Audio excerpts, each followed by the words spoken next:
Sanibonani sizwe sakithi injani umlaphi wendabuko lo uMkhwanazi Dr uMkhwanazi uhlala ePiet Retief utholakala nasekreel utholakala naseNquthu sizokhuluma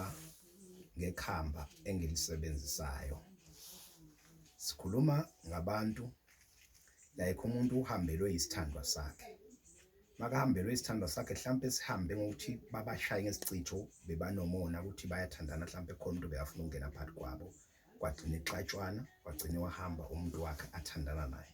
ngiyakhona ukuthi ngimbuyise lo muntu loyo noma kuthiwa uhamba isikhathi esingakanani akasabheke emuva ifoni swayiblocker siyakhona ukuthi simbuyise abuye kuwe nichubeke kube kahle kube mnandi noma kuthiwa uhambile umuntu bukhona oyedwa bekachitha siyakhona lokuthi simbuyise naye abuye ekhaya kujatshule kube mnandi abuye abe umuntu olungile abuye ekhaya agcine yena afuna ukushada afuna ukuthi asilungise mama nalapha nalapha noma ngabe thiwa nabambana kabe endaweni ekabi siyakhona ukuthi simbuyise hayi ukuthi sokuphelele ilikhamba esiliphethe kakhulu lelo lokuthi sibuyise abantu abahambile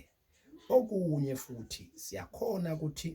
sakhe umuzi womuntu sibiyele umuzi womuntu ukuthi kuhlale endlini kujatshuliwe ngoba akukho kahle ukuthi nithi nihlele endlini hleze kunomsindo obumnandi abukho nalo uhlala ubuye emsebenzini ushintshile nalo uhlala uyabo kanti ufuna kuhlale kuthokoziwe kumnandi siyakhona ukwenza lokho lekhamba lelo likhona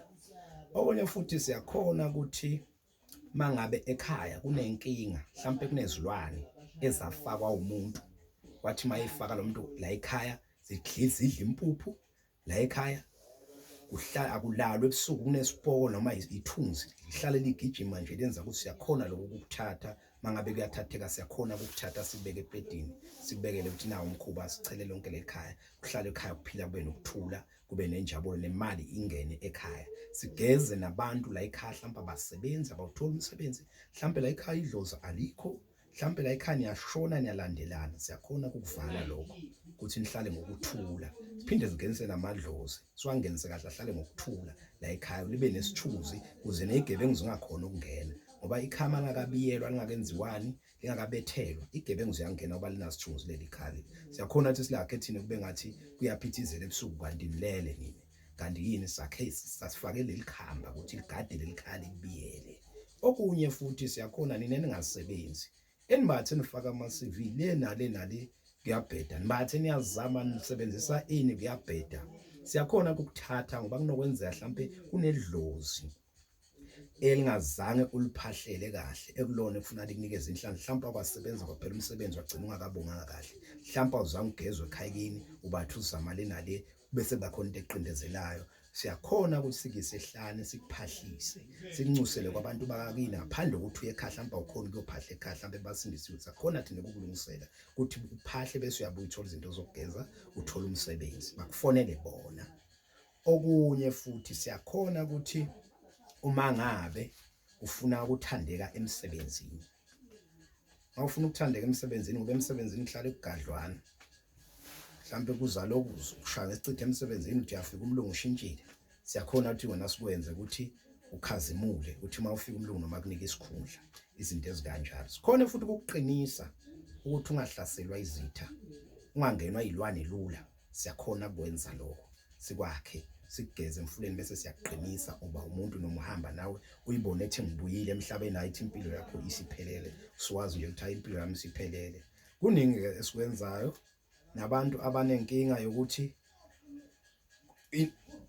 masebenzile umuntu mhlawumbe emsebenzini ubuye ukhathele ikhalo lakhe libhlungu mhlawumbe uwexa umqwebho ece ini siyakhona ukwakhela leyo mbiza leclean lonke ikhalo lakho ube umuntu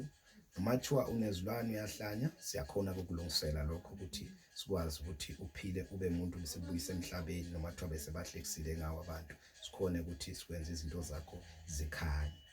indawo engitholakala kuyo ke mina Piet Retief kreel eNquthu inamba yami 079 774747 Dr Mkhwanazi siyabonga kakhulu siphinde siyiphinde inamba 079 774747 079 7747474. Inamba yami ngitholakala kuyo leyo. Piet Retief, kreel, eNquthu. Indawo enama office kuyo enisebenzela kuyo ke le. Siyabonga kakhulu babuke.